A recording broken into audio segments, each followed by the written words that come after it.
Te dejo, Raquel, que ha empezado, ¿vale? Bueno, vamos a tratar de presentar en este diálogo algunas cuestiones relativas al espectáculo que vimos anoche, la Girana, porque es la hora es temprana, realmente que hayan venido a escucharnos, y además, bueno, la ventaja que tiene esta hora temprana me parece que es que las moscas todavía no se han descartado. Pero en realidad no se dan ustedes cuenta de que lo de las moscas no es más que una realidad virtual. Que ha ideado Germán, que haga atento a todas las cuestiones de estas jornadas, y como iban sobre cuestiones cibernéticas, ha ideado unas moscas virtuales. Son hologramas. ¿Alguno de ustedes ha sido capaz de cazar una mosca de esas? No. Son virtuales, no son de verdad. Así que, pero bueno, todavía no se han lanzado hoy, así que las tenemos alejadas del escenario por lo menos de momento. Vamos, como les decía, a tratar del espectáculo que vimos anoche. Una de las cuestiones que hay que agradecer a Germán, además de haberlo dado personalmente, que tenga en cuenta siempre un espacio abierto a los analistas, como nosotros, ¿verdad? Somos el grupo guionista en este periodismo guionista que nos acosa en las jornadas, como los de teatro del 16. No les voy a llamar barroco para que se separe, pero están allí en esta defensa fervorosa de ese primer teatro clásico con acierto. El problema es que somos muy poco finas nosotros. En el espectáculo de la noche comprobaron cómo está montado, está montado sobre recursos que podrían emplearse perfectamente en el escenario del siglo XVI, en el asunto cibernético. Somos náuticos. En el caso de Torres, yo me voy a limitar a hacer una presentación de algunas cuestiones sobre las que podemos dialogar más adelante para enviarles la palabra a nuestros invitados, que como hemos proyectado anteriormente, somos una Mora, director de la SAP de León, Ana Zamora, directora de la compañía Nuevo Amores, Juan Meseguer, el Rey del Mundo, Jorge Narro, Andrés Laguna, también recientemente actor de la compañía Nuevo Amores, y Alicia Lázaro, que es la psicóloga y la encargada de la producción musical de los espectáculos de la El caso de Torres Narro es un caso muy particular, porque es un autor fundamental para la historia del teatro y como tal pues, ha tenido una presencia grande en el canon académico, podríamos decir, ¿no? Además en distintos territorios, porque Torres Narro es el protagonista de una de las ediciones ejemplares que todo el mundo de la filología respeta como canónica de una edición de texto clásico, la Topaladia, que es la que llevó a cabo Chile en los años finales de los años 50 y los años 61, 4 volúmenes de edición de la Topaladia, que prácticamente monumentalizó ya para la posteridad las obras de Torres Narro. Llevas una grabada este volumen entero y con una construcción histórico-literaria de San de Torres, este volumen igual que se completó con un cacherín que evidentemente es Entonces, desde ese momento Torres está plenamente declarado, además con todo el derecho, porque es el autor, como hablaremos de eso, de la primera teoría literaria sobre el teatro, además de ser una perspectiva práctica, lo cual es muy novedoso, en el problema de la Topaladia de 1517. Está en el canon Torres, ya hay ediciones disponibles de las obras de Torres, hasta hace poco se editaban sueltas, algunas comedias, sobre todo Sonaresca y Menea, que eran, digamos, dos piezas centrales del canon de Torres, pero ahora ya hay una edición de teatro completo que hizo Pérez en cátedra y una edición de la obra completa de Torres Narro que hizo Miguel Ángel Ciego en la Biblioteca Castro. Es decir, es un autor perfectamente accesible en ese territorio editorial. Y luego, curiosamente, la Girana, que es la pieza que a nosotros nos incumbe analizar hoy, no es una comedia que se haya editado suelta, por lo menos hasta donde yo sé, al margen de estas colecciones de teatro completo de obras completas, y sin embargo es una de las piezas más estudiadas de teatro español del siglo XVI, porque los estudiosos han visto en ella un precedente de la comedia nueva. Este es uno de los asuntos sobre los que debemos también plantear la presencia de este teatro del siglo XVI, visto casi siempre como referente, visto en su contexto. Pero la Quilana tiene estudios fundamentales de Joan Leza, publicó prácticamente un artículo, y pocas cosas más a lo mejor se pueden decir que las que hemos encontrado en ese trabajo sobre la Quilana. Hay trabajos también de Pérez, hay un trabajo de Jessica Castro, hay un trabajo estupendo en la tesis doctoral de Laura Mier. Es decir, es una de las obras más canónicas de Torres. Torres está en el canon académico, y sin embargo no está en absoluto en el canon escénico. Ahí hay una ruptura que es muy característica del teatro del XVI, que parece haber quedado como ejemplo de estudio de la teología, pero con un común interés para las escénicas. Yo he hecho un repaso, para que no se nos acuse de los equipamientos, he hecho un repaso de la presencia del Centro de Documentación Teatral, que ahí hemos ido hablando, de la presencia de representaciones de Torres Navarro en los últimos 50 años, y me han salido 8 representaciones contando con la Quilana de Nueva York. Desde el año 75 hasta el siglo 2018, 8 representaciones, de las cuales 3 son refritos de textos, es decir, de espectáculos contados con textos de distintos autores, preferentemente del 17, en donde ha habido algún fragmento representado de alguna de las piezas que son ordenadas, las burras de Secreto Amor, de burras con el amor, que son los espectáculos de Manuel Rachico, o que de ellas ante Dios Amor, también de Manuel Rachico, incorporaban algunos fragmentos de piezas que son ordenadas. Solamente se ha representado la Calamita en el año 89 por el Teatro Estado de Cáceres, la Himenea por el Teatro Oral, que además tuvimos ocasión de ver aquí en unas jornadas, en 2009, y este año pasado, 2017, en el 2014, en el 2015, en una subasta adquirió esa suelta de la comedia aquilana, publicada en 1552. La aquilana circuló en piezas sueltas con bastante intensidad. Julio Vélez dice de ella que es el bestseller de las sueltas de Torres Navarro, ¿no? Porque hay un montón de sueltas. Y probablemente la primera difusión de la aquilana fue una suelta de 1520 antes de pasar a la propaladia de 1524. Bueno, esto es para que vean la presencia editorial y la presencia de Torres Navarro en algunos de los espacios cibernéticos de los que hemos estado hablando. Hay muchas cuestiones sobre las que queremos plantear, pero sobre las que queremos hablar y que hay que plantear, pero yo no quiero monopolizar estas intervenciones y por eso voy a ir dando inmediatamente la palabra a nuestros invitados. Pero tendremos que plantear la importancia del proemio, de la propaladia, un texto que Nao de Amores ha incorporado a escena, pero que no está previsto naturalmente para su representación. Es un texto teórico, el texto teórico que antecede, forma parte de los paratextos del impreso de Nápoles de 1517, que recoge las obras de Torres Navarro, y que está pensado como una teoría del teatro extraordinaria, porque 100 años antes de Lope plantea las cuestiones desde una perspectiva práctica.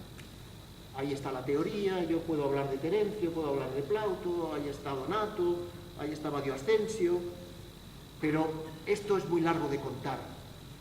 Lo que yo quiero decir es lo que a mí me parece de las comedias.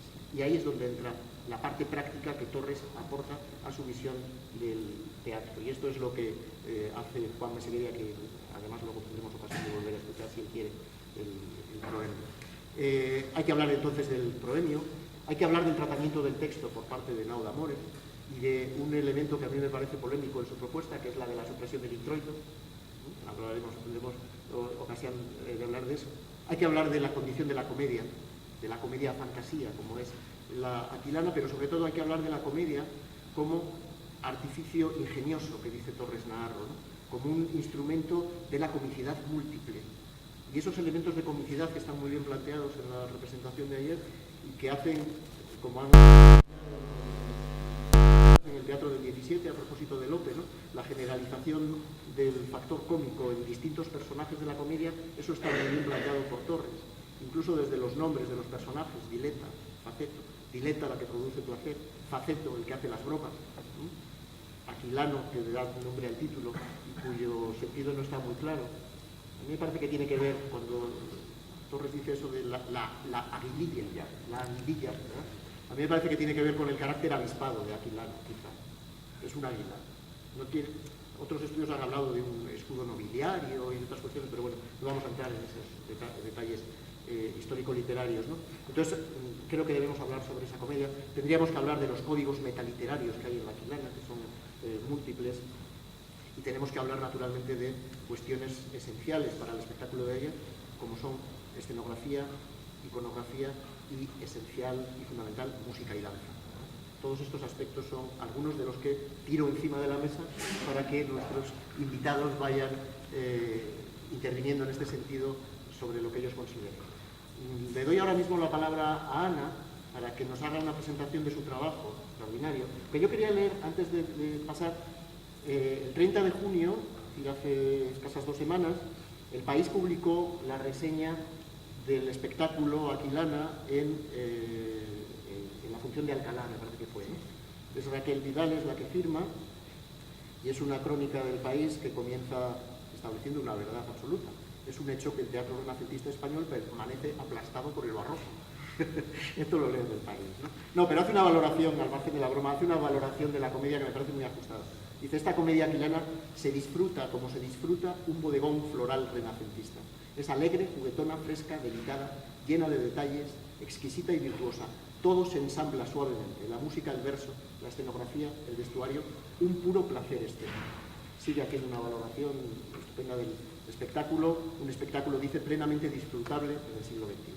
Bueno, entonces yo quería comenzar con Ana para que nos contara cómo se consigue que un texto del XVI sea un espectáculo disfrutable del siglo XXI, y sobre todo quería preguntarle por qué te fuiste a Italia con una beca de la Academia de Roma a preparar este montaje, o qué es lo que te aportó Italia para tu ideación del espectáculo y demás. Y yo lanzo ahí esta cuestión y tú plantéala como te parece.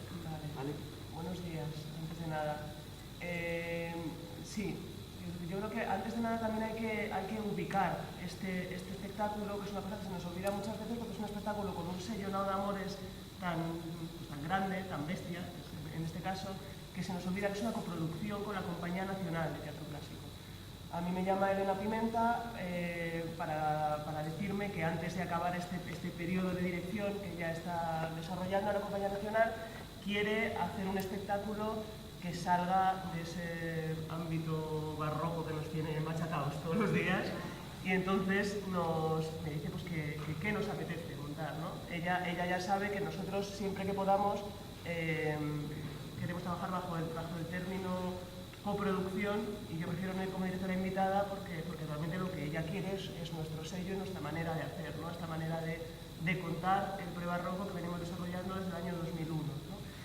Y yo pues he hecho un ojo al repertorio y veo pues que lógicamente el más grande que queda de la época es Torres Narro, ¿no?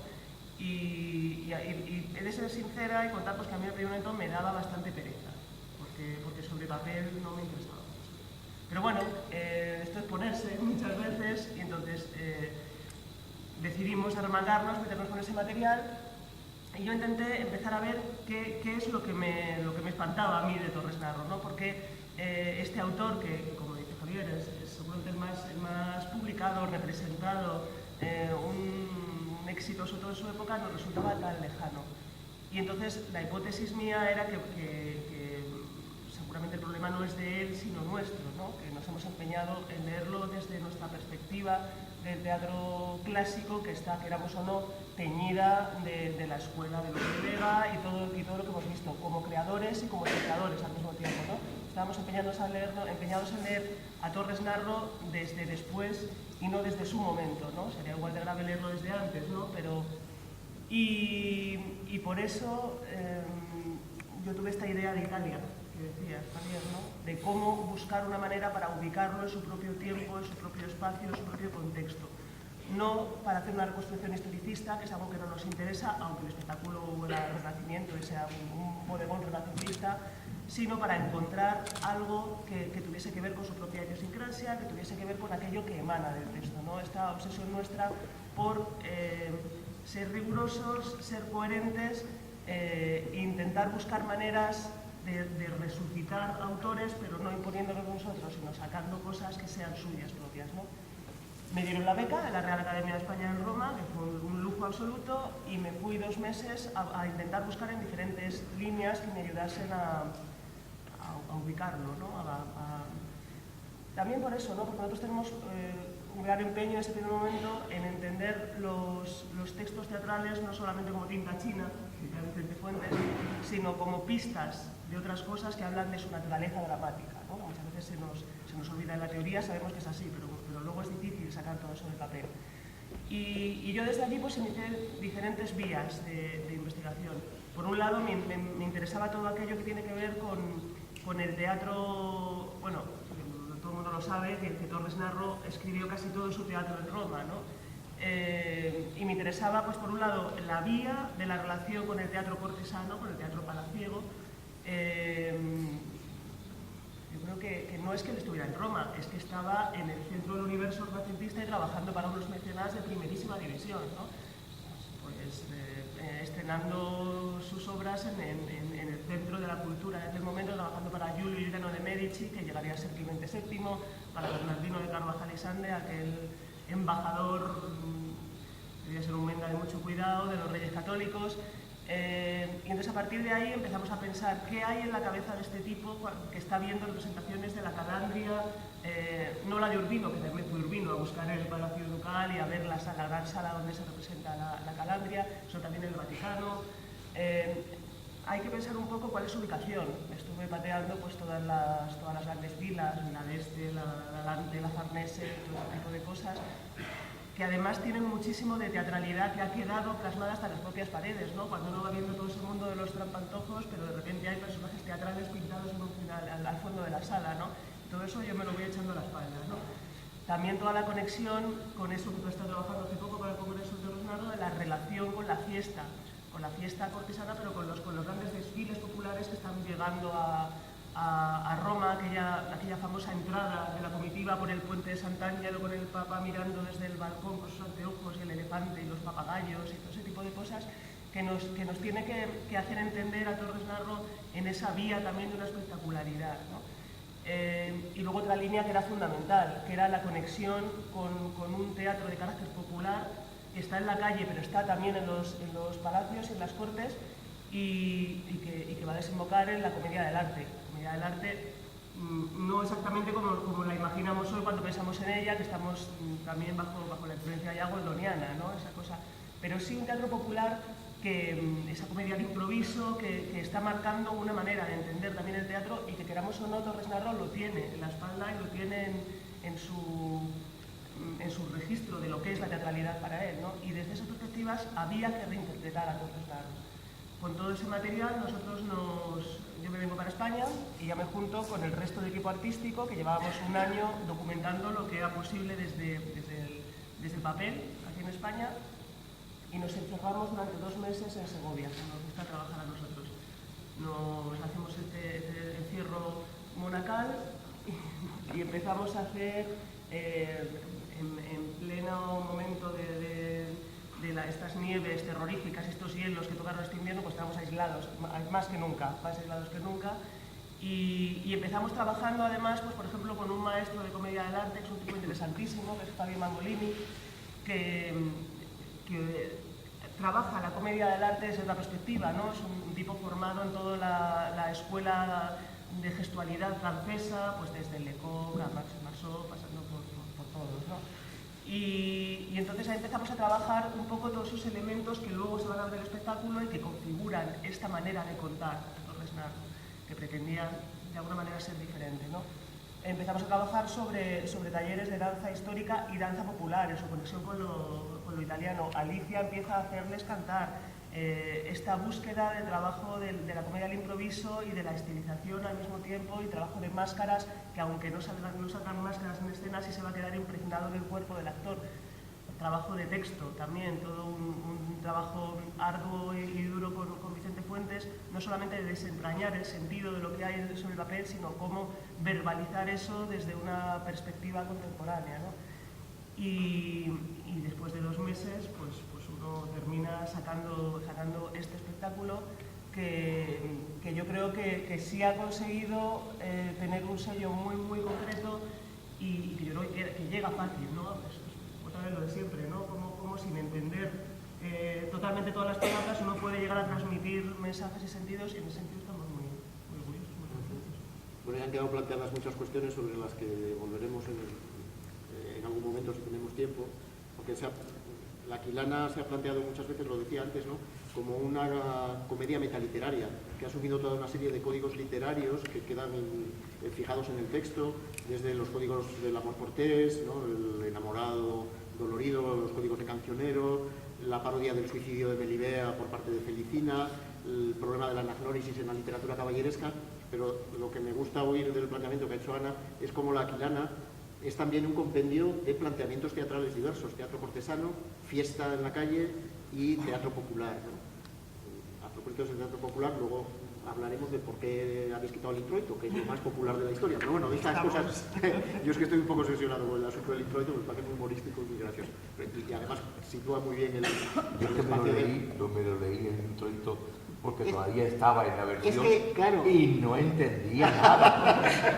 Así que cuando Ana me dijo, vamos a sustituir el... No, tuviste a Dios. No quitar, sino sustituir. Sí. Cuando dijo vamos a sustituir, claro, yo me puse muy contento. Esta era una cuestión que yo tenía planteada para ti, si en algún momento se jugó con la posibilidad de hacer el introito, que es dificilísimo de hacer seguramente, ¿no? Nunca lo planteaste. Desde el principio teníamos claro que yo no quería romper la estructura, tenía ya un introito, pero me parecía que era una buena posibilidad hacer un homenaje a la Propaladia en el 500 aniversario, ¿no?, de esto, que también es una excusa estupenda para poder recuperar Torres Narro.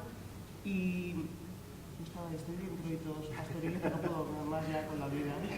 ¿Cuántos años son? Pero a nosotros nos gusta, somos así de viciosos. No, y a mí también. Y me parecía que era bonito recuperar esa perspectiva preceptivista de Torres Narro, ¿no? Y ubicar y hacer espectáculo muy didáctico. Es otra vía.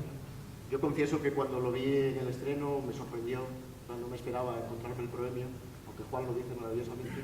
Y anoche, cuando he vuelto a ver el espectáculo, he dicho, es verdad, chapó, porque está muy bien visto, aparte de que está muy bien dicho.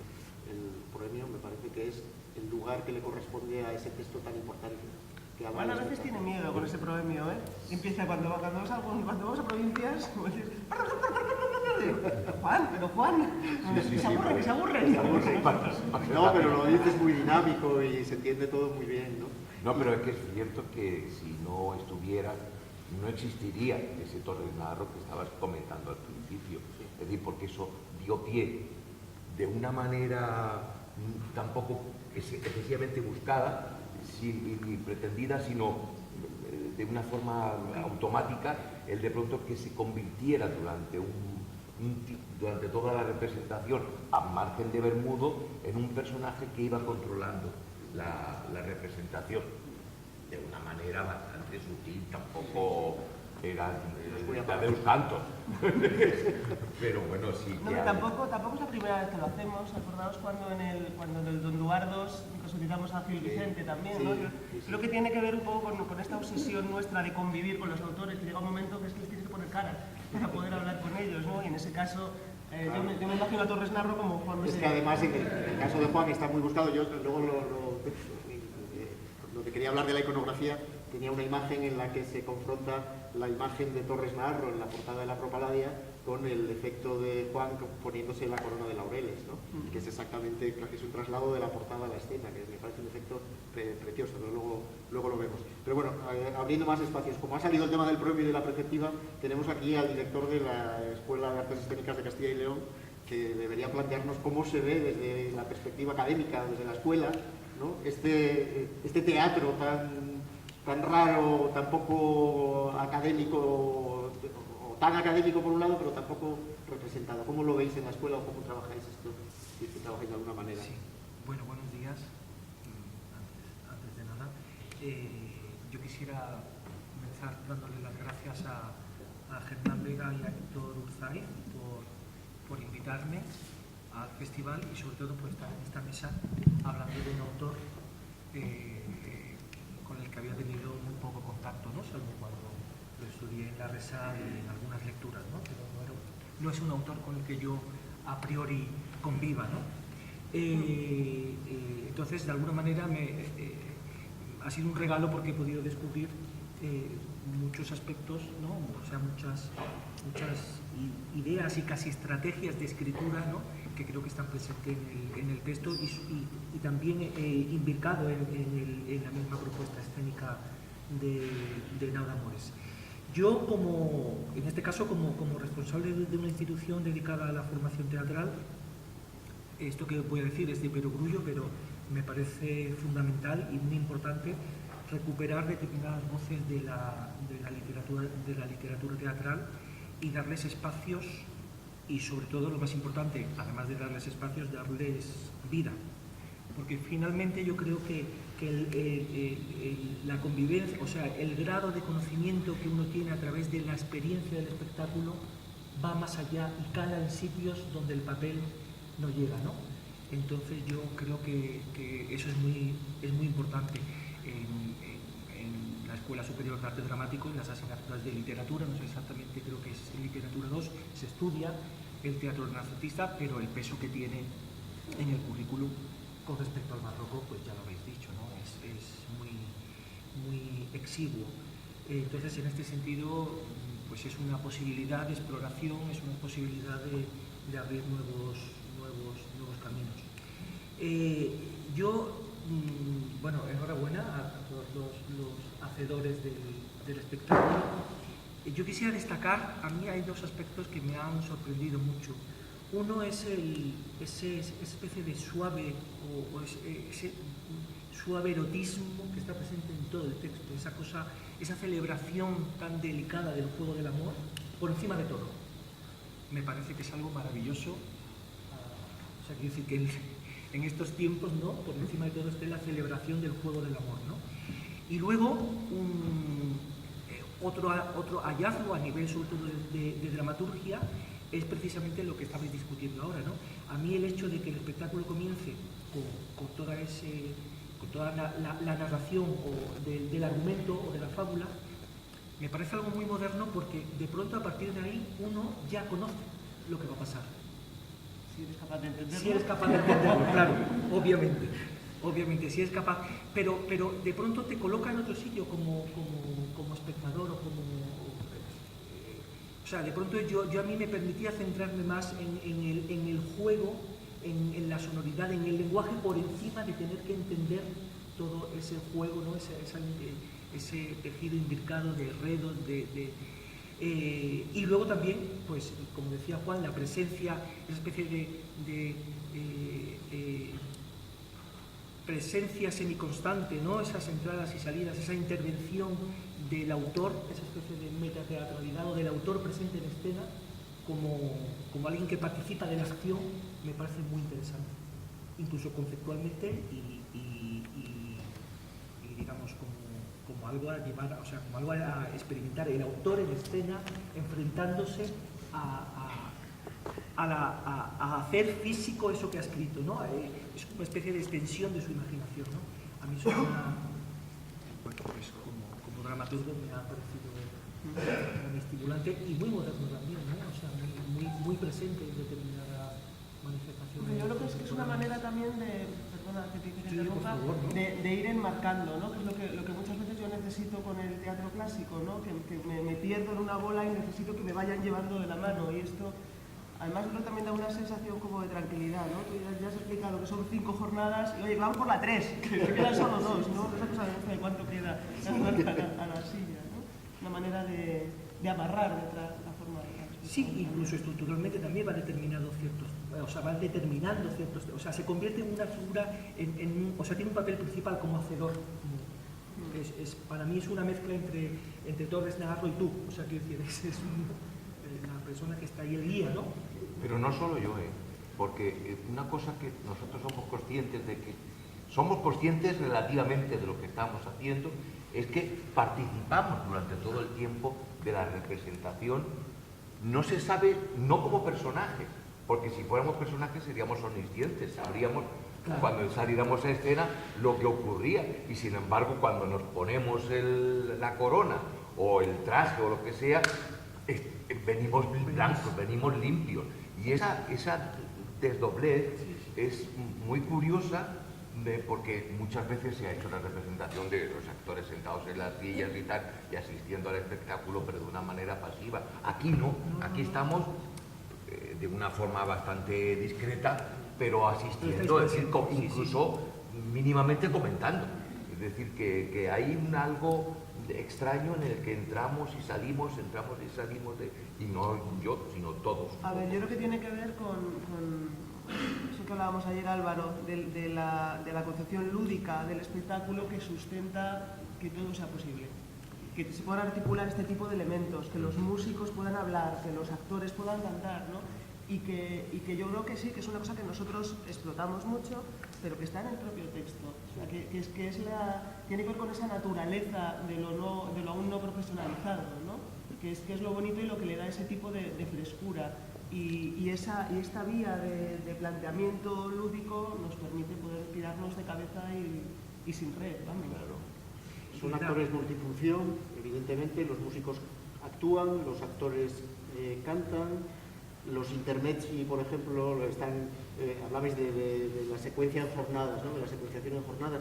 Torres Navarro en el poema habla de las jornadas como descansaderos, que tiene mucho que ver con lo que tú dices de saber el público, ¿no? Hasta dónde llega el espectáculo, y esas pausas, por ejemplo, entre jornadas están maravillosamente resueltas por Alicia, con la incorporación de textos musicales y de fragmentos danzados, que son además, la danza se convierte en un signo más, porque lo que danzan los personajes, sean gallardas o sean pavanas, los cortesanos, o sea tarantela o sea saltarelo, los fragmentos más populares, está perfectamente integrado en el escenario, en el espacio, para que, por un lado, relajen la tensión escénica y, por otro lado, creen sentido, de tal manera que el espectáculo sigue fluyendo. Y también construye el personaje, porque un hortelano nunca bailaría una pavana. Claro, es fantástica, por ejemplo, la aparición de los dos hortelanos, de Dario y Galterio, cuando salen danzando, que es una danza de espadas reconvertida a comedia del arte, una moresca, no sé qué tipo de danza es, pero es fantástica esa gestualidad, ese movimiento de los actores danzando, ¿no? que sorprende tanto. La plasmación coreográfica de las pullas. Pero además no sabéis la alegría que supone de pronto cuando termina la última canción y oímos el inicio de la tarantela. Eso da una sensación de juego, de fiesta, de tal, que muchas veces no sabemos reprimir. O sea, claro. Es que, claro, habéis usado el término juego y fiesta, que me parece fundamental, ¿no? Como tal y como lo has planteado, el juego de la celebración del amor, que me parece uno de los centros nucleares de todo el espectáculo, y es muy curioso porque cuando el argumento es una pieza también muy difícil de hacer. El momento en el que los personajes narran o van narrando lo que se hace en acción, ¿no?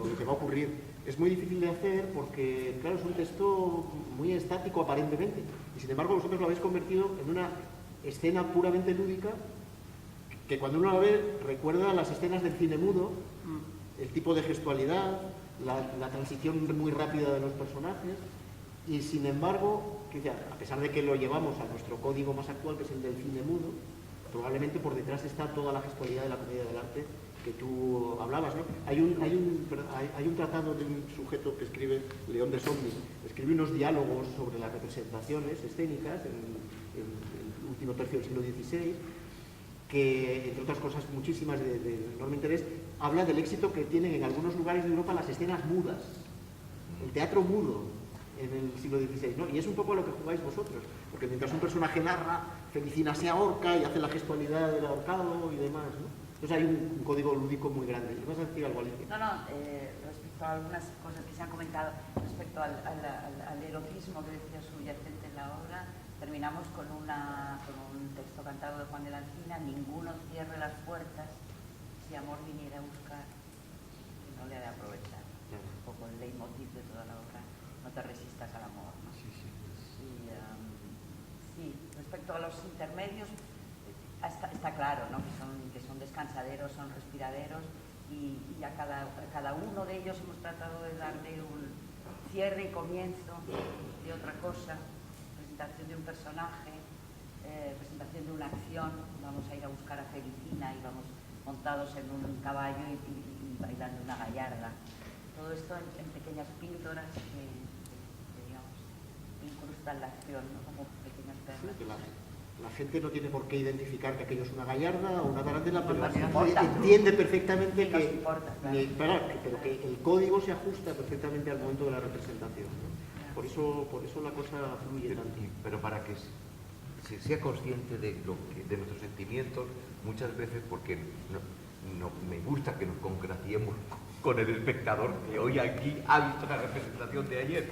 Entonces, esto, hablando del argumento y de la transición a la primera escena, somos perfectamente conscientes de que el espectador, cuando empieza la primera escena entre Pazzetto y Aquilano, respira, dice, menos mal que se han calmado estos locos. Dice, porque claro, sabemos que el argumento llega en pequeñas diócesis. Porque Si va a este ritmo todo. Claro.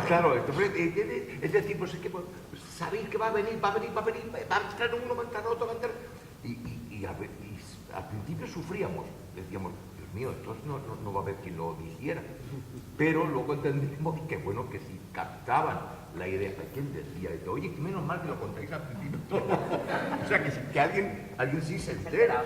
Pero no solo eso, sino que yo creo que al margen de que se cuenta al principio la música y la danza, para mí lo más impresionante es que todo está en acción.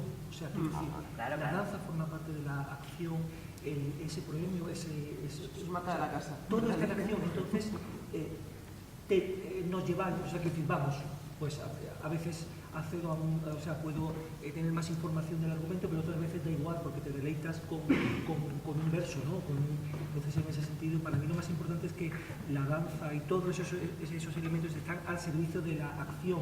No es un, claro, no es un collage, no es un pegado que puedes... Es una partitura, ¿no? Es una partitura, Yo digo siempre que al una margen de la partitura. partitura que tienen los músicos para ejecutarla, toda la obra es una partitura. Sin duda. Es una partitura musical, es una partitura versal, es una partitura de interpretación y de todo. Es una partitura. Yo solo quería hacer la pareja del argumento, que es esto, es decir, que yo creo que el argumento es lo más difícil de toda la función. Primero, a la hora de rescatarlo, de dejarlo en la dramaturgia, cuando nos habíamos cepillado al pastor, estaba esa duda de ver cómo pasamos del lenguaje del proemio al lenguaje del argumento, ¿no? Que era un poco peligroso, si era un cambio de mundo concreto. Y luego a mí me interesaba esta cosa de recuperar un teatro donde lo importante no es qué es lo que va a suceder, sino cómo se resuelve esa historia, pero al mismo tiempo yo tampoco quería que el público entendiese perfectamente todo, y me parecía bonito esta cosa de pasa una cosa, pasa otra, más o menos cazas alguna cosa al vuelo, pero que no tuviese todas las armas. Digo que es lo más difícil porque nos ha costado mucho. Segundo, porque va sobre estructura musical supermarcada, tienes el tiempo que tienes para hablar y los compases tienen que cuadrar con los versos. Y luego es el momento más difícil, que es acabar de todo aquello y ponerte a afinar el cantar egoío siempre. Que es cuando estos se quedan así, y ahora párate, deja la locura de juego y ponte a cantar, ¿no? Es una cosa así. Nos sigue martirizando con el argumento, ¿eh? O sea, Ayer estábamos todos los ensayando. días, el argumento. El miedo al desafine, decía. No, claro, cantar ebollo sempre, que es y estar in gioco, dice, ¿no? Que otro elemento de coherencia de todos los elementos que integran el espectáculo. Es una villanesca napolitana. Es decir, no está elegida ahí porque suena bonito, ni siquiera por el sentido de la letra.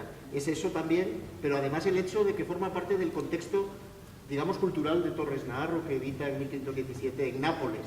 Y por eso lo napolitano, por eso la tarantela, por eso las villanescas.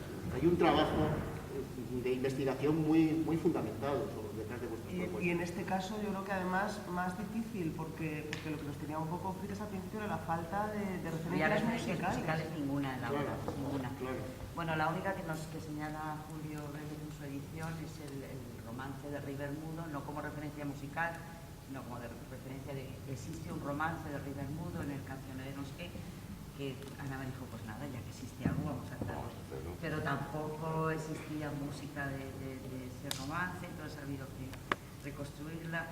Y bueno, ha sido un trabajo arduo, pero también muy focalizado hacia lo que es necesario para la obra. Como en todos los trabajos que hago para Nao de Amores, hay unas pilas de músicas enormes de los que uno puede tirar y que vas probando y que vas siempre al servicio de, por un lado, la acción del espectáculo, lo que tienes que contar y cómo lo tienes que contar, las necesidades de los actores, su tesitura vocal, hasta dónde llegan. El rey Bermudo llega hasta un re, porque él tiene un re, porque es un barítono estupendo, y tiene un re, pues podemos llegar hasta el re. Y con eso se construye. Y luego se construye en esos 2 meses de encierro que les sometemos a un tercer grado a estos pobrecitos. Y habla de los médicos, que hablar de los médicos. Los médicos hay que hablar de los médicos. Sí, los claro, médicos es que es nada de otra los escena absolutamente estrambótica. Sí. Y además, claro, ¿qué ponemos a los médicos? Pues los médicos están montados sobre una música de origen mudéjar que después pasó a Italia, que es una canción, el Calvi árabe, Calvi castellano en las fuentes italianas. Y es una danza que tiene un ritmo así un poco disparatado y con un texto también muy disparatado y una melodía también. Y sobre eso se construyó la danza de los médicos que montó Javi, que es Con el texto de Torres. Con el texto de Torres y luego la canción sobre el texto de Torres, pues había que poner música para que los médicos también cantaran. Todo muy disparate, pero para que los músicos muy fuesen divertido. algo y para que los músicos no tuviesen que hablar en Ah, primer bueno, claro. plano y poder defenderlos un poco también. Claro, porque Claro, y encapuchados, Claro, además, claro. con eso, para ver la coherencia de todo, ¿no? Y claro, la medicina de esta época que tiene una procedencia oriental, y la coherencia de esa música orientalizante, y las capas que tiene el Dioscórides grabado, o sea, Pero además volvemos al principio, es decir, que los actores que están en escena se saben el final de la canción de los médicos, porque todos lo cantamos, o sea, de pronto están cantando ellos, están cantando su canción diciendo venimos a esto, venimos al otro, además con una interferencia mía, decir que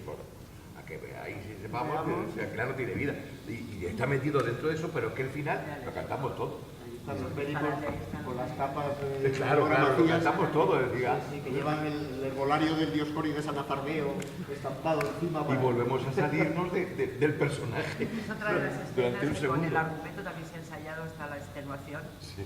porque también tenía muchos Claro. signos, ¿no? El Claro, gesto, la música, Graves y mucho la graves. danza, mucha gestualidad específica. Claro, decía Alicia lo que ha tenido que trabajar, no solo para identificar las músicas, recopilarlas, sino adaptarlas también a las tesituras y a las posibilidades de los actores, ¿no? Y esto me trae a colación otro tema que me parece que es fundamental y que siempre tratamos en estos diálogos, y sobre todo cuando hablamos de teatro del 16, que es el peinado de texto que hace Ana, y al mismo tiempo otra cuestión, y que de la que Juan nos puede hablar también, que son las dificultades del verso de Torres, que pesa una barbaridad, ¿no? Entonces, claro, ahí se adapta la música, pero también se ha adaptado muchísimo el texto, para que no sé cuántos son los versos de la Aquilana, 2800, 2900, para que entren en una hora, has hecho un peinado radical. Yo la llamaba tijerela. Porque de pronto... Hay que decir que está lo fundamental. Pero a ver si al final decimos Claro, pero has prescindido, claro, la labor de peinado hace que se prescinda de muchas cosas que cuando lees la comedia divierten mucho, ¿no? Por ejemplo, las escenas de pullas. Es curioso porque esta comedia actúa, y yo creo que la comedia del 16 surge por acumulación de gags cómicos, y aquí se ve muy bien, porque Torres está aprovechando toda la comicidad del 16 en las escenas de pullas, en la lectura de la carta, que es absolutamente maravillosa, en el escarnio de Felicina, de Violeta Felicina, el conjuro. Somos modernos. Es una acumulación de gags, es una suma de gags, la comicidad se hace, ¿no? Entonces, claro, peinar el texto es muy peligroso, porque te puedes cargar espacios de eso. ¿Cómo te lo has montado? A ver, es ¿Con qué criterio? tan peligroso como necesario. Sí, claro. O sea, es una... pues mira, lo que hay en escena es menos de la mitad del texto, ahora mismo. Y la verdad es que, pues que sí, uno intenta defender el autor, o por lo menos la palabra del autor a muerte, pero llega un momento en que aquello no va. No va, y cuando uno viene además de trabajar sobre autores mucho más líricos y tal, enfrentarte a 4 páginas de monólogo de Aquilano lo quieres matar. Entonces al final había que hacer una síntesis para que no te dejes nada de lo que le está pasando, pero que aquello pueda fluir, porque el espectador actual no puede, o por lo menos yo no puedo con todo eso, ¿no? A mí me caso enseguida en el teatro, es una cosa muy rápida, pero entonces empezamos... ellos, por supuesto, en sus casas se trabajaron el texto entero y leyeron el texto entero y todo eso, pero luego desde el primer día de ensayos cuando vamos entendiendo y analizando todo el texto, yo voy viendo ya claramente de oreja qué es lo que se puede quitar y qué es lo que no se puede quitar. Entonces, empezamos a trabajar sobre una primera versión reducida y a partir de ahí, a la cuarta o quinta lectura, ya está claro lo que se repite, lo que no aporta y que tiene difícil sostén, ¿no? Entonces, un día tras otro vamos releyendo la función con los nuevos cortes. Y además es muy divertido porque en los primeros días los actores no se dejan que les quites nada. Por favor, esto no me lo quites, no. Al tercer día de intentar sostenerlo y aquello no va, por favor, y esto quítamelo también, y esto fuera, ¿no? Salvo la explicación de faceto de qué había ocurrido porque venía el otro. Eso le enfada mucho a Juan. Eso a mí me... Y eso que no era mío, ¿eh? No, pero déjale que la criatura... Que explique la cosa. Fue un encaje de bolillos el poder acoplar los versos que incluso tenía que haber con una especie de acción, porque de pronto tira villano traidor, ¿qué me puedes tú decir? Di villano. O sea, sin que él dijera nada, o sea, porque no cuadraban sino esos versos tan complicados. No, es muy pesado. Es muy pesado. Decir aquí en confianza es muy pesado. O sea, hay que echarle una mano y hay que echarle una mano. Y en ese sentido yo creo que está muy bien arropado con la música, con el baile, con tal, pero había que hacer que fuese mucho más dinámico, porque se va quedando, no termina de ir y hay que hacer un favor. Claro, esa es ciertamente una de las rémoras del teatro del 16 frente a la comedia nueva, ¿no? El invento de la polimetría es fundamental para que el teatro del 17 fluya como fluye y, sin embargo, para que el teatro del 16 pese tanto, ¿no? Este verso octosílabo con el pie quebrado continuamente a lo largo de 2.800, 2.900 versos, pues acaba cansando. ¿Y cómo afronta un actor ese reto de hacer que ese verso tan pesado suene bien? Claro. O sea, suene con sentido, además. Yo, bueno, ya llega el momento de cada uno su cosa.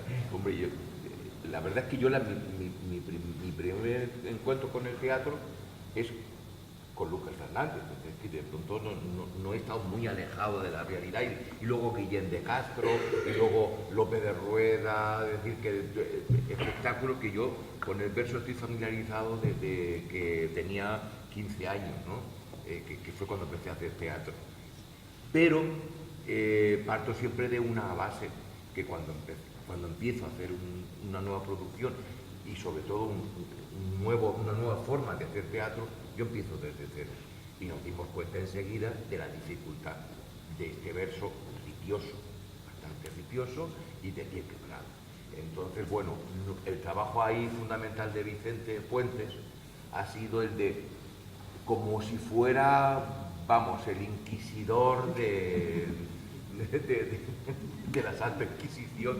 No entiendo, no sé lo que dices, no sé lo que... Y bueno, una especie de abrirse las venas, porque era no articular cada palabra y ponerla una arriba, abajo, sino de estructurar el verso de forma que fuera lo más fácil posible, pero también ayudado con el cuerpo. Es decir, que está muy corporal el trabajo.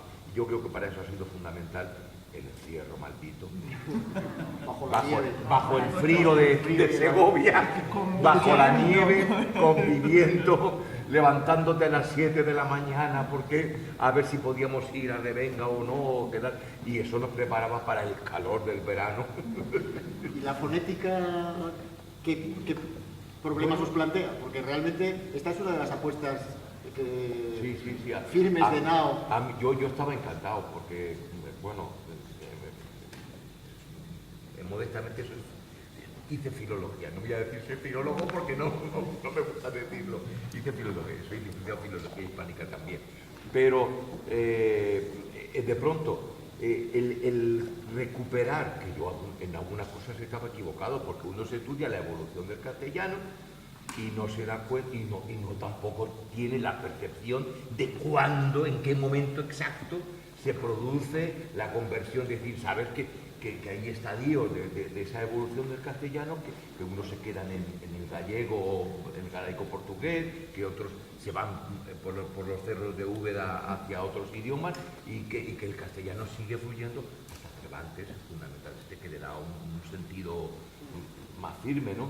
Pero había cosas que que yo decía sí, y otras cosas que me resultaban totalmente ajenas, pero que bueno, a fuerza de machacar y machacar, dimos enseguida con esa especie de fonética. Menos mal que el principio de la propaladia es el pobre labradorcillo, ya empieza ya y dice, y ya digo, van a decir, ay, pobrecito Juan, ¿qué le pasa a Juan? Con lo bien que ha hablado toda su vida, y que ahora le pasa algo. Pero bueno, menos mal que a la tercera se dan cuenta de que algo ahí va, y entonces a mí me pareció que era una forma de respeto y una forma de integración en ese teatro que Ana quería hacer, que no quería hacer teatro barroco, sino que quería hacer algo. ¿Qué quiere hablar? Ayer pasó una cosa muy bonita. Estaba yo de pie en uno de los pasillos de entrada a la corrala y estaba al lado el señor de la ambulancia, que estaba allí, y empezó a hablar Juan y de repente a tono me dice, ¡pero se habla del antiguo! No, lo de la fonética, hubo que tomar muchas decisiones, porque pues, ya os llamamos a todos, ¿cómo harías esto? Yo me peleé mucho con Julio Vélez, tuvimos muchas broncas además, porque que no me actualices la grafía, que luego ya no me vale el texto, ¿no? Hemos tenido que cotejar y recotejar, porque Torres Narro ya es otra cosa, claro, estamos en un ámbito mucho más moderno, es un tipo extremeño que pasa por Valencia, que escribe en un ámbito como es Roma al mismo tiempo, ¿cómo se pronuncia? Torres Narro, ¿no? Y entonces al final decidimos hacer algo que el público no percibe totalmente claro, pero que para nosotros también era un elemento más a la hora de trabajar sobre estos códigos, que es utilizar una pronunciación para los personajes cortesanos nobles y todavía rescatar ese castellano más medieval en los hortelanos, por ejemplo, ¿no? O sea, separar entre lo urbano y lo rural todavía. Eso suponía un poquito de caos para los actores, por ejemplo Alejandro o Carra, que tienen que pasar de una pronunciación a la otra, pero creo que es un elemento más para construir estos sistemas de códigos que aunque el público no diferencia exactamente todo, pero algo queda, ¿no? En la configuración de los personajes. Sí, otra de las cuestiones, antes de... No veo la hora que es, enseguida vamos a dar la voz al público para que haga las preguntas, pero antes de eso me gustaría que viéramos, no sé si puedes poner la presentación, porque una de las cosas que más me llama la atención de vuestra propuesta es la iconografía, por la que habéis optado, ¿no? Bueno, este es el cartel anunciador de la comedia, contrataron a Messi, como pueden ver, para el cartel. No, claramente es una referencia a Archimboldo, ¿no? A las naturalezas humanas transformadas de Archimboldo, que me parece que es una opción consciente, ¿no? Sí, no sé si es una elección... Estamos en este periodo posterior, claro, estamos ya yendo hacia un manierismo que es delicado porque podía no encajar bien con la obra, pero yo creo que reflejaba mucho todo ese ámbito de la ficción, ¿no? De la realidad que no es real y que estaba en todo ese tipo de cosas que os cuento que estuve viendo en el ámbito italiano, ¿no? Claro. Luego, los espacios dramáticos de la Quillana son siempre jardín y huerto, y por tanto los telones florales, el vestuario de los personajes... La unidad de acción de tipo de lugares son códigos, claro, totalmente. pasa y vamos viendo... Hay que decir, antes de nada, en este ámbito del mundo de lo digital, que esa foto de cartel está hecha con la compra de verdad sobre la cabeza. Es decir, no es un fotomontaje, sino que fuimos a comprar las flores, las verduras y las cosas, y al pobre le pusimos ahí de las cosas enganchado con unas horquillas y con de verdad toda la zanahoria, de verdad. Pobre Carla. En la siguiente se ve muy bien el vestuario de los hortelanos con el elemento floral en la cabeza que se convierte en un objeto de identificación, ¿no? Además, como los personajes doblan papeles, pues ese elemento permite al público identificarlos. Esta es la portada de la propaladia que la he traído. Todo el mundo la conoce, ¿no? Ahí a la izquierda del espectador se ve la figura del escritor coronado de laureles que representa la figura de Torres Narro. Y si pasas las siguientes, si os dais cuenta, claro, Nava ha jugado con la iconografía del escudo de la portada de la propaladia porque se convierte en el telón inicial de la función, es el mismo elemento que se proyecta. El tablado, que también remite a un tipo de teatro muy popular. Pasa la siguiente. Este es la secuencia, ¿no? De Juan colocándose la corona y de Torres Naharro en la portada de la propaladia, coronado de laurel y haciendo su su escritura, es decir, la iconografía está perfectamente medida para que transmita estos mensajes. Y si pasas lo siguiente, bueno, este es naturalmente Torres Naharro, ya en disposición de proclamar el Deus est nobis, los versos de Ovidio que proclaman la inspiración del poeta. Paso a la siguiente. Esta es otra cuestión que me interesaba mucho, el conjuro, ¿no? Los efectos escénicos, hay muy pocos efectos escénicos aparentemente en la propuesta de Naos, pero uno de ellos es el conjuro, que es un gag cómico del teatro del 17, y que se puede resolver de muchas maneras, y que Naos resuelve jugando con las sombras. Mientras Galterio hace un conjuro, se proyectan detrás dos sombras de dos actrices que están además haciendo sonar las láminas de sonido y demás. Y este procedimiento es absolutamente esperable, o sea, no esperable, es absolutamente coherente con lo que podría uno ver en un espectáculo festivo del 16. Es decir, no, a pesar de lo aparatoso que puede aparecer, ¿no? Y por el hecho de que ahora pues, se resuelve muy bien con un foco que proyecta la sombra y que en el 16 había que hacer de otra manera, con candelas, naturalmente, ¿no? Pero el procedimiento de las escenas de sombras está especificado en el teatro del 16, ¿no? Hay unos diálogos también, hay un discurso sobre la representación, que es ya bastante tardío, 1598, de Ingeneri, un teatrista italiano, que habla específicamente de las escenas de sombras y de cómo hacerlas, aunque ellos no las resolvían con proyecciones, sino con personajes como, recuerdan todos a Lorca vestido de sombra para representar el auto de la vida sueño con la barraca, esa fotografía tan famosa, con velos negros todos ellos, ¿no? Pero la sombra me parece absolutamente coherente, ¿no? Como elemento escenográfico.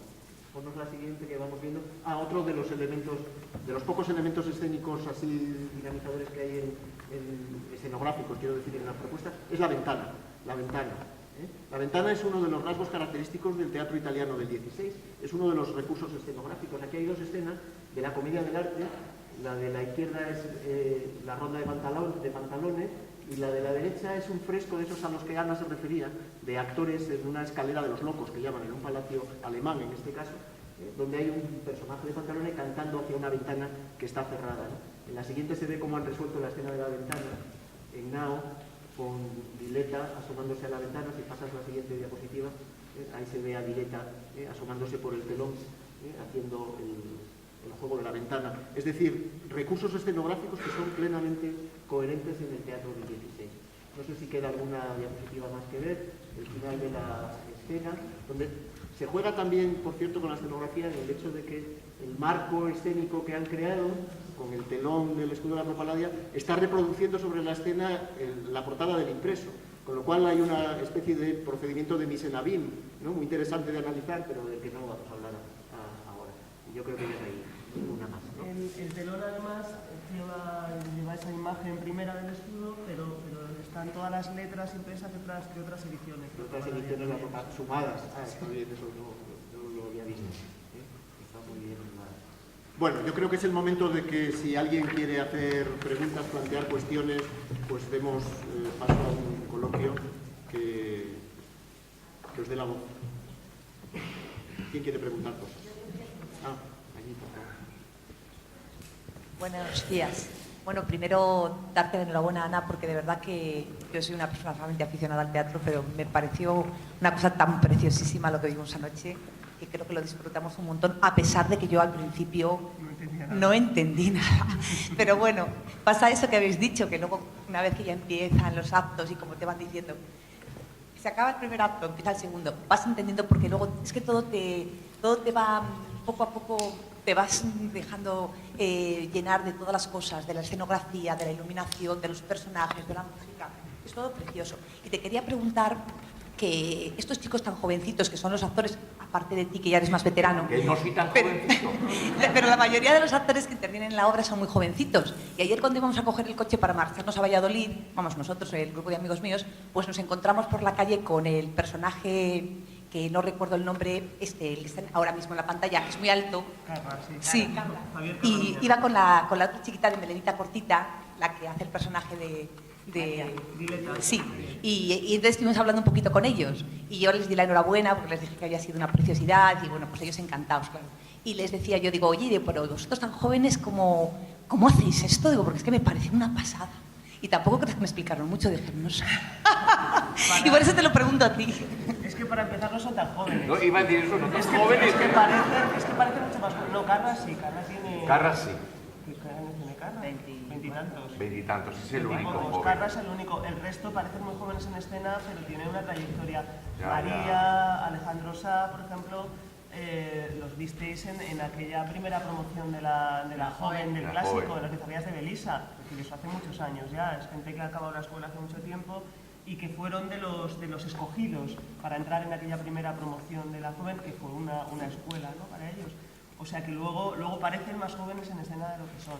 Lo que pasa es que yo creo que la dificultad en este espectáculo era que había mucho actor que no había trabajado con nosotros, que tenía códigos muy distintos, y generar una especie de código común sin matar las individualidades de cada uno. Juan, por ejemplo, que hemos estado trabajando en Europa, en la Europa Andrés Laguna, hacía unos meses antes, que no era verso, pero ya teníamos un punto de encuentro. Sí, y además, perdona que te No, interrumpa un sí, segundo, porque fue muy bonito, porque cuando me llama, me dice, he estado intentando por todos los medios no contratarte para la Aguilana. Y yo decía, muy bien. Y dice, pero al final he pensado que por qué no. Y entonces ya, supongo que tendría que ver con lo que tú decías, o sea, que son muy jovencitos y a ver tú cómo está de achacoso. A ver, Que no tiene es... que bailar. El chavalito de los que hablé me decía que había estado hace unos años que habéis estado con Triunfo de Amor, aquí también. Sí. Y se tenía convenio. Claro, Carra sí lo cogimos recién salido de la escuela y lo hemos estado ahí formando, bien. ¿verdad? Venga con él. Los otros vienen ya con un bagaje importante de casa. Lo de Juan Meseguer, pues hombre, es que encontrar un señor de la edad de Juan Meseguer dispuesto a tirarse al barro como se tira no es tan fácil. Entonces yo, si no hubiéramos hecho antes Andrés Laguna, no lo hubiera llamado nunca, porque no hubiera pensado que un señor de su edad se iba a levantar a las 7 de la mañana y se iba a venir y que se iba a tirar al suelo a revolcarse como una croqueta con Vicente Fuentes y ese tipo de cosas, ¿no? Es un esfuerzo y además un ponerse al servicio de una cosa coral que no todos los actores están dispuestos a hacer. Más cuestiones.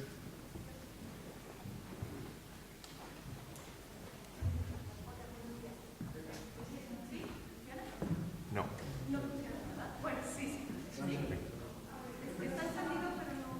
Bueno, te oímos. Bueno, buenos días. Tengo una pregunta respecto al reparto y a la elección de doblar los personajes. ¿Es una apuesta que tenga que ver con justamente la perspectiva de Torres Navarro, de tener pocos personajes? ¿O es más bien una exigencia de la compañía? ¿O cómo fue ese proceso de...? Tiene que ver con todo. Por un lado, es una cosa que yo creo que ya lo dice Torres Narro, que no como es. Que no sea sorda la fiesta. Eso, ni que cree confusión, ¿no? El número de actores es lo que más o menos se puede controlar para hacer un trabajo tan detallado. Yo, por ejemplo, recuerdo cuando hicimos el Don Duardos, que tuvimos la posibilidad de teníamos 15 en escena Sí, o algo así. 400. Y yo todo el rato tenía la sensación de no hace falta. No hace falta. Tengo más gente encima de la escena de lo que requiere el espectáculo. Un poco por todo, también por lo que digo, porque esto es un trabajo de maquinaria absoluta, que hay que ensayar hasta la extenuación y que es como una maquinaria de reloj, ¿no? Entonces, construir esa maquinaria con 15, 20 personas en escena es mucho más complicado y yo creo como que no va muy bien con la obra. Cuarteto vocal más solista. Yo tengo una amiga, que no tan amiga por lo que veo, que me dijo, lo mejor que haces en la función es el muerto. Y eso fue una cosa de Ana que dijo, Juan, no tengo a nadie más que pueda hacer de Aquilano mientras que él, porque tiene que hacer el dandario. Y dice, no tengo a nadie más, tienes que hacer el muerto que aparece en los pies debajo de no sé cuánto. Y ahí reconstruimos esa ficción que espero que la gente entienda de que soy aquilano mientras que él está. Por eso es simultáneo la aparición, es decir, cuando yo me quito la capa que me desvela y me pongo la corona la de Aquilano, sigo siendo Aquilano hasta que se la doy a él para que haga su transformación. Entonces hay un juego incluso que a mí me parece muy loable, ¿no? conmiable. Uno se siente engañado porque yo realmente pensaba que era el otro actor y de repente me doy cuenta que estaba detrás. Bueno, qué bien. Claro, Es que claro, muy bien claro. el muerto. Claro, pensaba que era otro actor, ¿no? Y la verdad es difícil para los chicos jóvenes sobre todo, porque los vestuarios son casi idénticos. Bueno, Sí. y entonces uno dice, pero el juego, el cambio en la voz de hacer aquí. Es lo último que te define ya el Y personaje. luego también, tampoco ha habido que forzar mucho la maquinaria. Es decir, perfectamente se puede hacer. Es decir, no es, tengo que modificar toda la estructura de la obra para conseguir este actor. Yo, seguramente, Torres Naros estaba jugando a una cosa parecida, porque no... hombre, si hay cosas que hemos tenido que modificar que el público no se da cuenta, que el filólogo de turno no se da cuenta muchas veces, que es que Dandario y Galterio a veces los hemos intercambiado. Sí. Los diálogos, porque ahí ya sí que no puedes, porque es que Alejandro está viniendo de cambiarse y entonces a la hora de analizar los personajes veíamos que no tienen unos roles muy claros, que Torres Narro va cambiando los roles. Exactamente, En un momento que el tiene- dormilón es que uno, puede pero en la Torres. siguiente escena es el otro. Entonces no es decir, es que no puedo cambiar lo que está pasando, es que son absolutamente Pero intercambiables. es que dentro de la misma escena, porque hay un momento en el que parece que uno está defendiendo el trabajo y el otro dice, no, mejor almorcemos. Y al mismo tiempo, a los 2 segundos, uno está diciendo, a ver, déjame de historia. Y dice, pero, ¿qué pasa? Y dice, porque se lo olvida. Correcto. ¿Más cuestiones que queráis plantear? Sí, esa es la... Bueno, estaba viendo a ver si pasaba. Es la traca final. Si Y pasaba. además hay una sorpresa con la que no contábamos, que era que Alicia nos va a tocar una de las piezas para que veáis la realización práctica del espacio. Yo creo que ahora es quizá ya el momento de hacer esa... Sí, no es ni, perdón. ni siquiera una pregunta, solamente dar la enhorabuena y deciros que me encantó que pusierais el backstage delante. Es decir, no me gusta que se metan los personajes, ya no sabemos lo que hacen, sino al revés, lo que hicisteis, lo que habéis estado comentando de los músicos que participan, vemos cómo bajáis del escenario, pero se ve que siguen participando los actores, las actrices. Simplemente eso, o sea, que es un elemento que me fascinó y nada, simplemente pues eso, dar la enhorabuena. Sí, eso esa cosa de la transición es una historia que además le seguimos dando muchas vueltas y que muchas veces no está bien resuelta en el ámbito del teatro posterior, de comedias mejor construidas de una manera mucho más férrea, ¿no?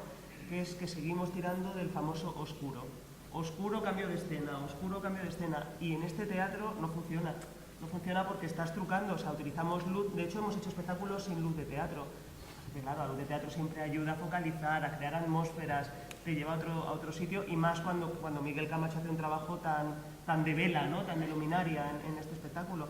Pero eso es una cuenta pendiente en el mundo del clásico. Cómo hacer esas transiciones sin recurrir a lenguajes tan contemporáneos, ¿no? Que al mismo tiempo no son tan contemporáneos, porque pertenecen a un teatro que ya no puede funcionar con el mundo de la transición en negro, ¿no? Bueno, pues quizá... Bueno, una última pregunta ya. Espectáculo arrollador, pero tengo una anécdota, y es que yo estaba en un lateral y de pronto detrás del montaje veo una de las actrices, de las chicas, que iba por allí con una escalera. Y claro, toda mi atención se centró por unos minutos en aquella chica que estaba detrás con una escalera en la mano. Y de repente veo salir por la ventana alta a la actriz. Y pensé, eso era la escalera, eso era lo que llevaba a la chica para poderse asomar ahí, pero que de verdad que durante unos minutos, y esa, bueno, es la ventaja o la desventaja de ver el teatro desde un lateral. En este espectáculo, además, en este caso había problemas de visual. Hemos estado con la gente que se vengan para acá porque está pensado para verse un poco más frontal. Este auditorio está muy abierto, pero bueno, se veían más los trucos. Se ve la escalera. Y fíjate que de pronto, si hubiera habido mucho viento, como en ocasiones nos ha ocurrido, la verdad es que la escalera sola hubiera sustentado la ficción de un personaje arriba subida en una escalera y hablando con un personaje de abajo. Pero, y eso queda muy moderno, además, muy fuera de la época que estamos hablando, pero hubiera desvirtuado el concepto total de jardín, de estética, de estética. Bueno, a las brujas haciendo ruido en El Conjuro también se las ve perfectamente. No pasa nada. ¿El qué? Digo que yo tengo la sensación de como ya desde el principio esa parte de Se ha visto el se ha artificio. visto, o sea, se ve el artificio, no, para mí forma parte incluso en el momento en el que el autor está presente, entra y sale los mismos actores, pues yo creo que eso incluso entra en el código, ¿no? Y la escalera es monísima, además, ¿eh? La escalera del pintor muy bien barnizada, se puede ver perfectamente. Bueno, pues entonces vamos a pedirle a Alicia que sea tan amable de acompañar este diálogo con un poco de a música estas horas. directa a estas horas. Somos capaces de hacer. Pero hemos conjurado a las moscas, que tenía yo razón, no son de realidad, son realidad virtual.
Físicamente en el montaje porque es complicado estar en misa y repicando, entonces no está. Pero sí está algunas de las músicas que fueron escritas para este instrumento. Y también quería comentarte que sí somos algo ciber en la música, porque todas estas partituras, muchas de estas partituras las encontráis en la red. Si alguno tiene interés, le puedo dar algunas referencias. Y además, para trabajar las partituras que después utilizaremos en la función, utilizamos un ordenador con unos programas musicales y se transcriben las músicas y sobre esas partituras digitalizadas, digamos, pues se hacen los arreglos correspondientes.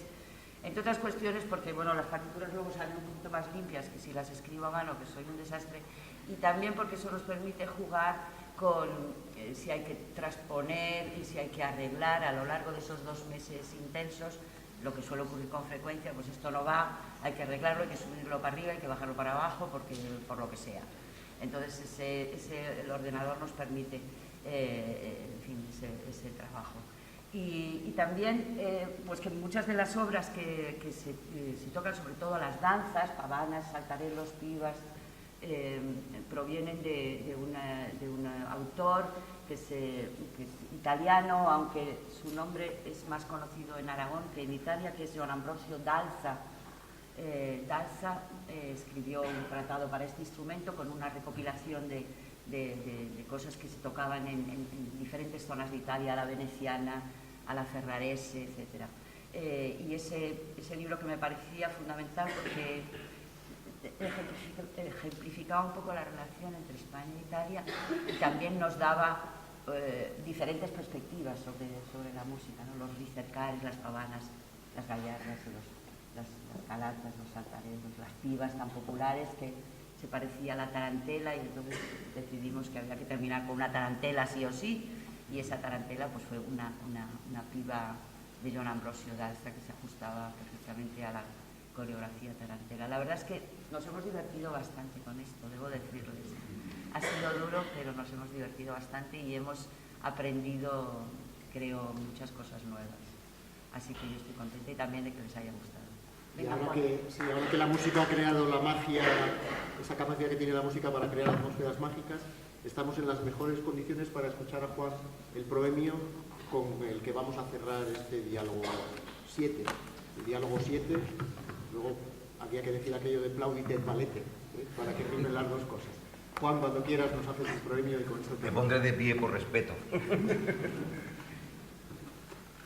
El pobre labradorcillo, con tenerísima voluntad, a los amigos y convecinos presenta y hace liberal parte de la primera fruta que de sus fatigas y arborcillos le nace.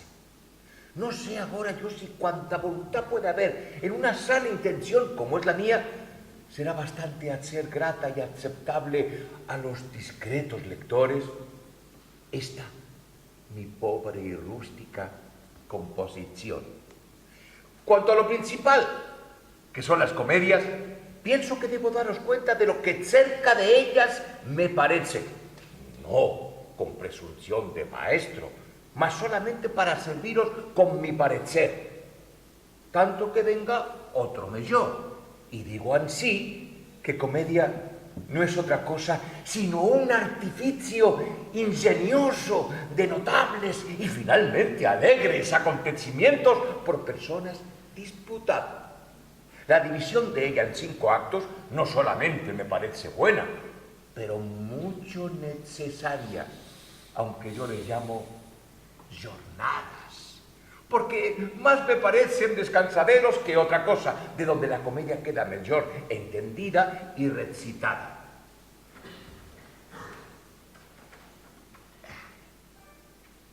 ¿Y qué digo? No, el número de las personas que se han de introducir es mi voto que no deben ser tan pocas que parezca la fiesta sorda, ni tantas que encentren confusión. El decoro en las comedias es como el gobernalle en la nao, el cual buen cómico debe siempre traer ante los hoyos. Cuanto a los géneros de comedia, a mí parece que bastarían 2 para nuestra lengua castellana: comedia a noticia y comedia a fantasía. A noticia se entiende de cosa nota y vista en realidad de verdad. A fantasía de cosa fantástica o fingida, que tenga color de verdad, aunque no lo sea. Partes de comedia en sí mismo bastarían 2: introito y argumento. Como quiera que sea, os suplico de lo que no he sabido usar, me perdonéis. Y de lo que a vuestro propósito estuviere, deis las gracias a Dios, pues que est Deus in nobis, sunt et comercia coeli, sedibus et spiritu illevent. Argumento.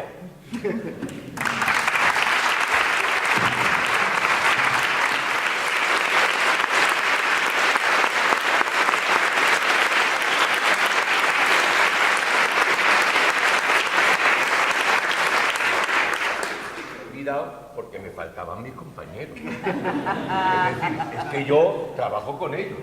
Y en el momento en que tenía que sustituirlo por vosotros, no podía ser. Muy bien, pues con este colofón de oro cerramos este diálogo 7 y nos volvemos a ver en breves para el diálogo 7.